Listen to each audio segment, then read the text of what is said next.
Dewan Juri yang saya hormati, dan seluruh peserta lomba pada acara Parade Budaya 5 yang saya sayangi. Sebelumnya, saya ucapkan salam panganjali, Om Swastiastu, Om Awignam Astu Namo Sidam, Om Sidirastu Tat Astu Swaha, Om Anobadrah Kertawo Yantu Wiswata. Semoga tiada halangan yang melintang. Semoga pikiran yang baik datang dari segala penjuru. Sebelumnya juga, saya haturkan puja dan doa kehadapan Ide Sang Yang Widiwasa. Karena atas asung kertawara nugraha beliaulah, kita senantiasa dalam keadaan sehat jasmani dan rohani, tanpa kekurangan suatu apapun. Umat sedharma yang berbahagia, pada kesempatan yang baik ini, saya akan menyampaikan sebuah pesan dharma yang berjudul Implementasi Ajaran Trihitakarana dalam Kehidupan Sekarang.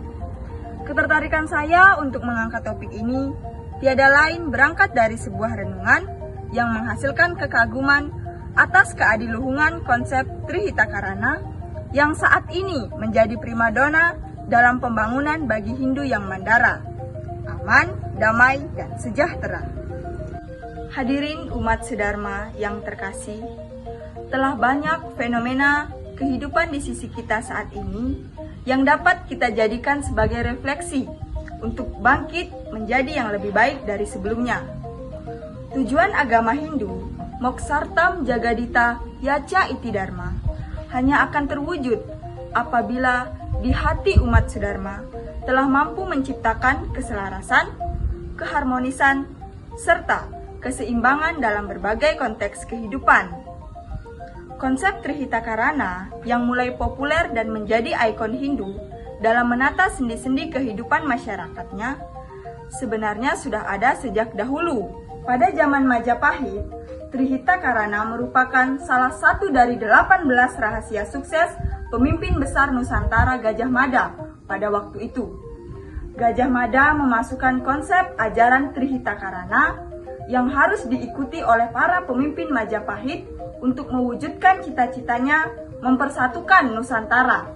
Konsep Trihita Wacana yang dirumuskan oleh Gajah Mada itu kini lebih dikenal dengan ajaran Trihitakarana yang dapat dimaknai sebagai 3 hubungan yang harmonis yang menyebabkan kebahagiaan. Ketiga hubungan tersebut meliputi yang pertama, parahyangan atau hubungan yang harmonis antara manusia dengan Sang Yang Widiwasa. Yang kedua, pawongan atau hubungan antara manusia dengan sesamanya. Dan yang ketiga, palemahan atau hubungan antara manusia dengan alam sekitar. Hadirin umat sedharma yang berbahagia, seperti yang kita ketahui bersama, sedang maraknya kasus penyebaran virus COVID-19 yang masif di berbagai negara, memaksa kita untuk melihat kenyataan bahwa dunia sedang berubah. Kita bisa melihat bagaimana perubahan-perubahan di bidang teknologi, ekonomi, politik, hingga pendidikan. Perubahan itu mengharuskan kita untuk bersiap diri, merespon dengan sikap dan tindakan sekaligus selalu belajar hal-hal baru.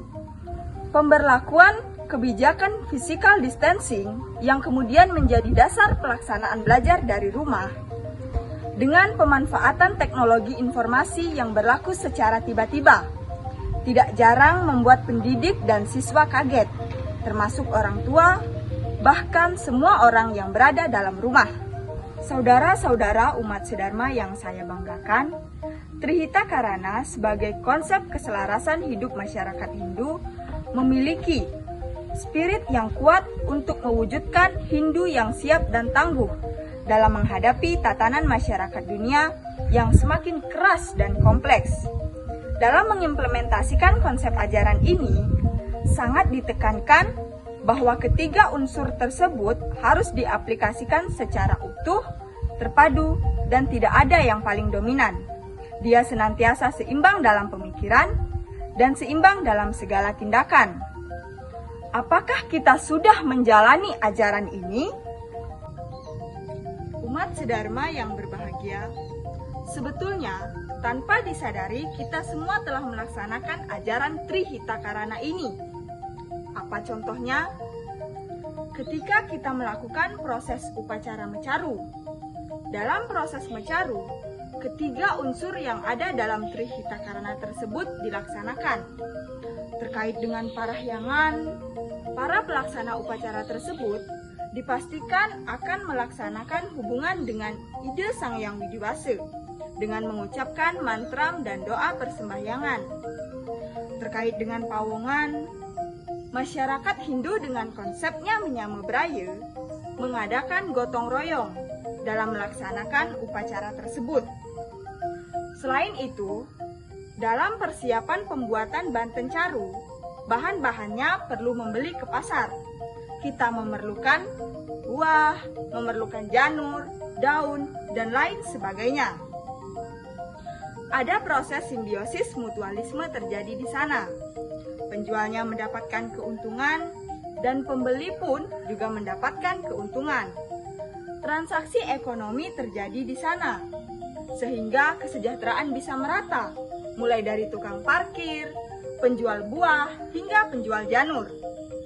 Di situ, keharmonisan hubungan antara manusia dengan sesamanya terjalin. Lalu, bagaimana hubungan dengan manusia dengan alam sekitar atau palemahan? Dalam proses upacara mecaru, banten yang dibuat tentu ada yang dikubur dalam tanah. Di sana ada buah-buahan, ada ayam, bunga, dan lain sebagainya. Dalam kurun waktu tertentu, banten caru tersebut akan membusuk. Cacing-cacing mendapatkan keuntungan makanan, dan tanah pun akan menjadi subur. Dari suburnya tanah di sekitarnya, biji-biji buah dari banten caru tersebut akan tumbuh dengan subur. Itulah sedikit gambaran implementasi ajaran Trihitakarana yang umat Hindu lakukan dari beberapa puluh tahun. Namun, kita belum sadar bahwa apa yang kita lakukan merupakan usaha untuk mengharmoniskan hubungan manusia dengan Tuhan, manusia dengan manusia, dan manusia dengan alam. Hal tersebut jika kita kembangkan lagi, sama halnya dengan reboisasi secara tidak langsung. Apakah ada contoh lain? Perhatian masyarakat Hindu terhadap lingkungannya sudah tidak dapat diragukan lagi.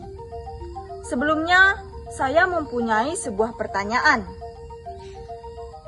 Adakah agama di dunia ini yang mempunyai hari raya terkait dengan lingkungan? Jawabannya adalah tidak, kecuali Hindu. Dalam agama Hindu, ada hari raya untuk tumbuh-tumbuhan, yaitu tumpek pengarah, tumpek kandang untuk segala macam ternak, dan tumpek landep untuk segala macam parabot sebagai sarana prasarana mencari kehidupan. Dalam benak kita, tentu masih ada pertanyaan-pertanyaan terkait dengan pelestarian lingkungan. Salah satunya adalah, apakah di dalam kitab suci Hindu ada yang terkait dengan pelestarian lingkungan? Jawabannya adalah ada.